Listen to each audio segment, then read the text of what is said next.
Ang reading mo, Sagittarius. Welcome back to our channel. Naway nasa mabuti kayong kalagayan while watching the channel.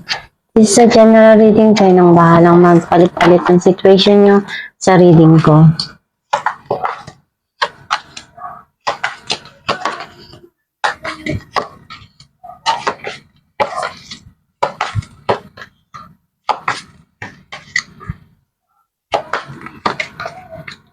At the bottom of the deck, Knight of Pentacles. I feel like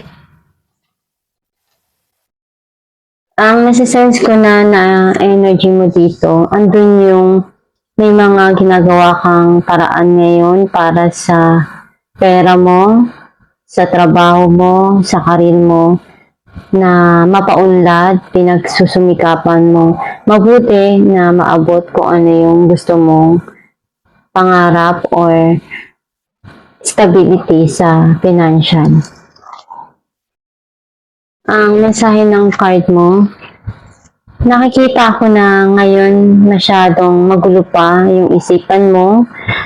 Tinatry mo namang makawala dun sa sitwasyon na to, pero nahihirapan kang i-remove yung sarili mo. Nanghihinayang ka dun sa mga nangyari sa nakaraan. Hindi mo nakikita yung mga dumarating na yun na bago dahil ang pinagtutuunan mo ngayon is yung nawala na sa buhay mo.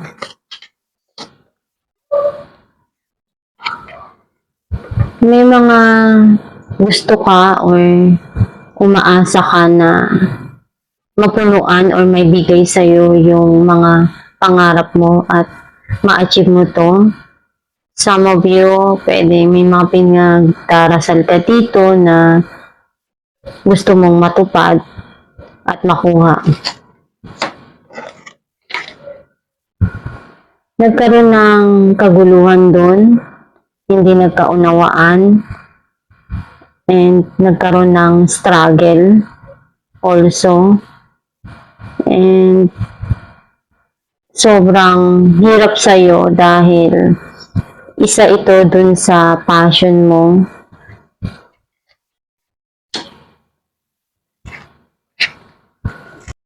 Andun yung unti-unti ka na nagiging okay, nagiging positibo ka na rin sa mga gusto mong magawa sa buhay. Some of you, you are spiritually awakened now. Nagigising na yung iyong pananampalataya sa Diyos Ama. Alam mo na kung paano ka connect ngayon. May mga gusto kang matupad, mga plano na gusto mong mangyari sa buhay mo. And some of you pwedeng meron dito na gusto mong puntahan.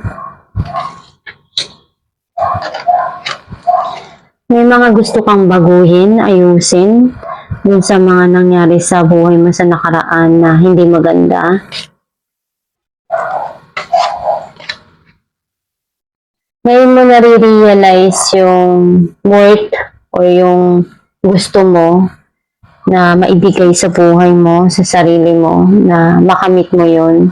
Some of you pwedeng may fertility na involved or either na kakaroon ka na ngayon ng rebirth as different you, yung personality mo mas nag-grow, nagkakaroon ng improvement. Clarify natin ang 8 of Swords. The Magician and the Moon. Gagawin mo lahat ng makakaya mo para ma-remove mo yung sarili mo dun sa sitwasyon na to, na nahihirapan kang kumawala. At pinag-iisipan mong maputi kung paano yung way na magagawa mo dito. Clarify natin ang the Star.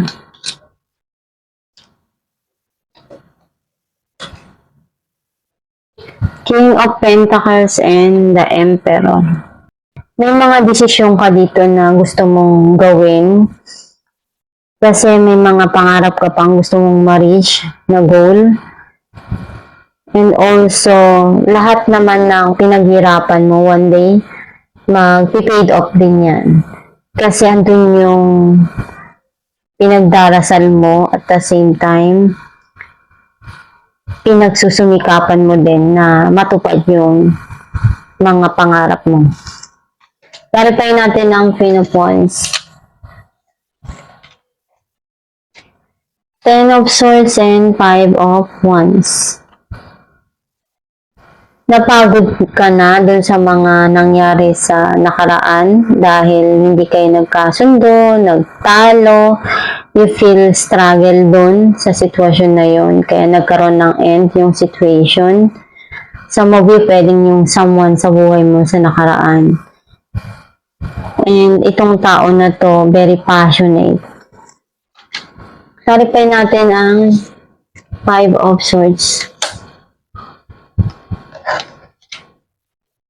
The High Priestess and Four of Wands.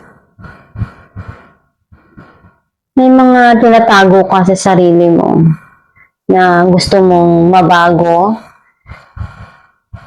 Some of you, nararamdaman mo na sa sarili mo yung darating para sa'yo na pagbabago, which is may prosperity na papasok sa buhay mo.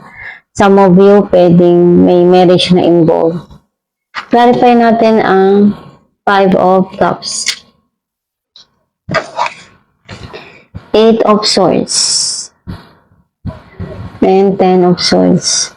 Nakikita ko na nagkaroon ng end na dun sa mga nangyari sa nakaraan na hindi mo ma-remove yung sarili mo, yung mga panghihinayang na iniisip mo. Unti-unti mo ngayon nare-realize kung ano yung dapat mong gawin na step or paraan. Clarify natin ang Five of Wands, Seven of Cups, and Nine of Swords. Magulo pa masyado yung isipan mo ngayon dahil nandun pa sa point na nalulungkot ka pa, nanginayang ka pa, and nag-struggle ka pa dun sa mga decision mo right now. Hindi mo iayos kung ano yung tama para sa'yo ngayon kasi magulo pa ang isipan mo. Clarify natin ang Two of Wands, Eight of Cups, and Strength.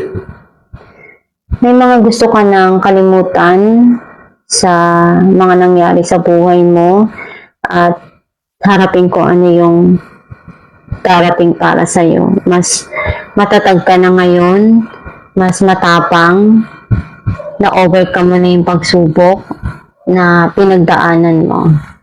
Clarify natin ang The Empress. Page of Pentacles and the Fool. May mga plano ka dito na gusto mong simulan, gawin para sa sarili mo.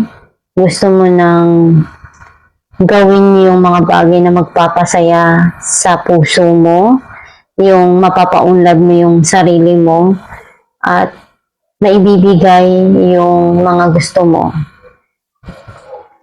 Alamin natin kung ano mensahe ng iyong gabay.